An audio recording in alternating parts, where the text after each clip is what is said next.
As we go down here, we've got the oil pressure gauge here, and it also gives fuel pressure. There's a switch that can give one or the other. Over here is oil temperature and water temperature. Depending on what direction one of those switches are put over here, these two gauges serve two particular purposes. The largest one of all, of course, is the rev counter. Just as you in your road cars have to address the speedometer to stay within the limits of the law, the limits of the law for this engine is the speed of the engine. It would go up to about 11,000 revs, for example. Then we have two other gauges. This one over here gives out the number of laps left on fuel alone. In other words, out of an 80-lap race with 20 laps to go, if this gauge only read 18 laps, Alan Jones would have to back off the throttle to keep his fuel consumption down to give him the full race distance. Over here there's another readout. This is for the exhaust temperature. And this engine is a six-cylinder engine split into two. The left-hand exhaust temperature and the right-hand exhaust temperature. There's a switch to be able to give both of those, and that is there. The left temperature and the right temperature. If these temperatures go up too high, an engine could blow.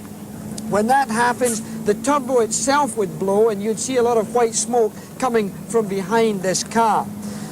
There's two idiot lights, as they call them, instead of gauges. The oil pressure, if it goes right down, this light here, an orange light, would come on. The fuel pressure, if that was failing through a pump or low fuel, then that light would come also. There's a radio switch. This is so the driver can switch his radio on and then press this button to speak to his crew, now a vital part of Grand Prix racing. You've also got a light switch up here which switches on the rear light in the case of rain, so that cars coming from behind can see that strong, high and intensity light. These two here, these two things are to adjust the pressure in the turbo, because there are two turbos in this car. If the left-hand turbo is going a little bit low, and he would see this in this gauge, he would switch a switch to adjust, by doing so, the left-hand turbo. The right-hand turbo is adjusted here, so that both of them are synchronized, same way as a jet engine.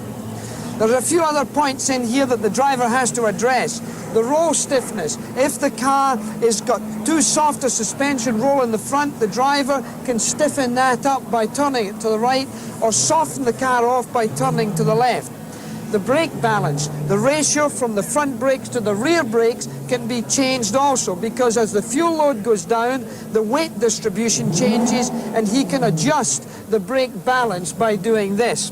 Then, of course, there's the gear shift itself, a 6-speed forward gear shift that he would use all the way around this course. To get into reverse gear, he would have to pull this out, so that he doesn't inadvertently engage a reverse gear while going forward. It is tight in this compartment. Alan Jones, in fact, will have to work hard here on Sunday. He could lose up to 3 kilos in weight, all because of the physical effort and all that he has to do in his office. Jackie Stewart at the office he knew and graced so well. And behind us we can hear the drivers bunding on, I guess you might say, as they arrive at their office again for the 1-hour final qualifying session. Begins in just a few minutes' time.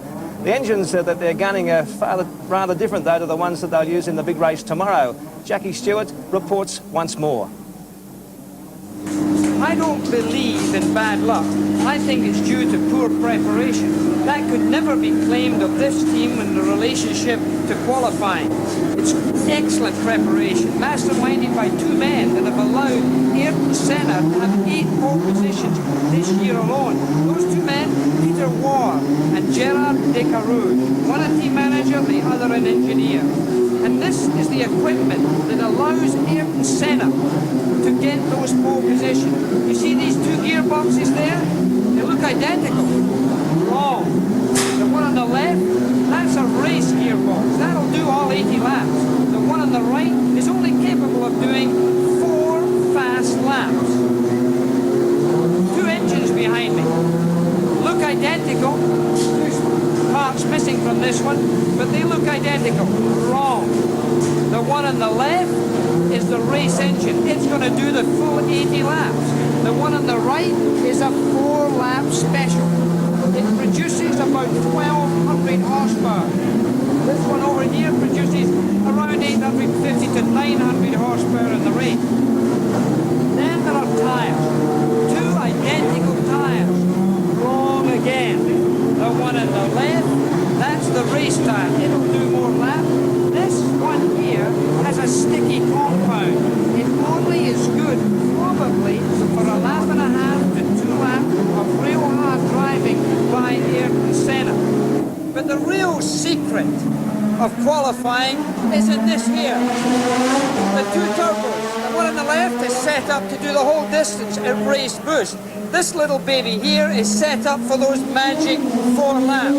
It's going to make that Renault engine produce that 1,200 horsepower, and frankly, it's going to burn out after only 4 laps. So turbo technology is really what it's all about.